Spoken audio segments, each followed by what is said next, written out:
On part maintenant bien loin de nos montagnes. On fait une infidélité à nos marchés. On s'intéresse à ceux qui, dans le monde, sont particulièrement étonnants, remarquables. Direction Ganvié, donc, au Bénin, surnommé la Venise de l'Afrique. Le marché est sur l'eau, les étals sur des pirogues. On voyage avec Sarah Sisman, Thomas Diego Badia et Oscar Sangan. La vendeuse du bon beignet, là, avec du poisson et des bananes. Le jour est à peine levé sur la cité lacustre de Ganvié au Bénin. Et déjà, cette commerçante attend ses clients. Comme des dizaines de femmes, elle tient sa petite boutique sur sa pirogue au beau milieu du lac Nokoué. C'est là que se déroule le marché flottant. Tu en veux pour combien? Pour 15 centimes. Les clients viennent acheter leur repas en pirogue. Seul moyen de transport possible à Ganvié. Avant d'aller à l'école, je viens acheter des beignets, des bananes et du riz pour mon père et mes petits frères et sœurs. Ces beignets à base de farine de manioc ont fait la réputation d'Estelle. Cela fait 20 ans qu'elle les vend ici. J'ai tout type de clients. Des hommes, des femmes, tout le monde vient chez moi parce qu'ils savent que je vends de la nourriture délicieuse.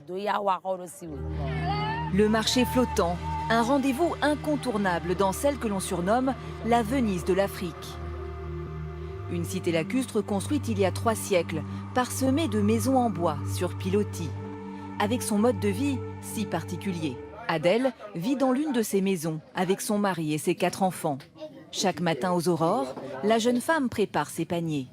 Il y a des oranges, des tomates, du sel, du piment. J'achète tout ça à Cotonou et je les revends au marché de Ganvié. Sa marchandise provient de la capitale économique, Cotonou, située à 1 heure de pirogue. Le tout est chargé avec l'aide de la famille. Il lui faut une quinzaine de minutes pour rejoindre le marché de Ganvié à la force de ses bras. Avec son épicerie flottante, elle peut gagner jusqu'à 10 € par jour et subvenir aux besoins de sa famille. Ce que je vends le plus, ce sont les pâtes, l'huile, la farine de manioc. Ça fait 5 ans que je fais ça. C'est un peu difficile de vendre sur l'eau.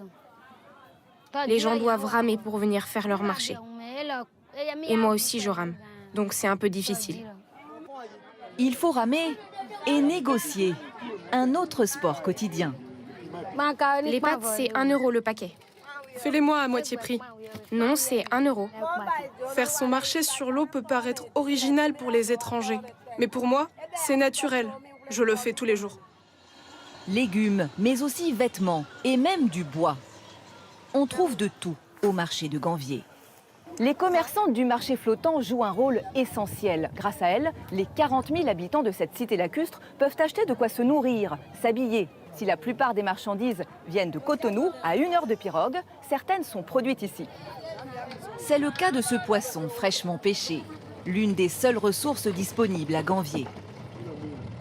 Chaque jour sur sa pirogue, ce pêcheur entretient son akadja, une technique d'aquaculture ancestrale. Paul enfonce des branchages dans ce parc pouvant atteindre plusieurs hectares, propice au développement des poissons. Nous pêchons beaucoup de carpes, de tilapia, mais aussi des poissons qui quittent la mer pour venir dans le lac. Le poisson est notre source de revenus et l'akadja est notre richesse. Ce que vous voyez là, c'est notre ferme à poissons. Au bout de 2 ans, il peut espérer récolter jusqu'à 3 tonnes de poissons. De quoi remplir les paniers des habitants de Ganvié et faire le bonheur de ses commerçantes.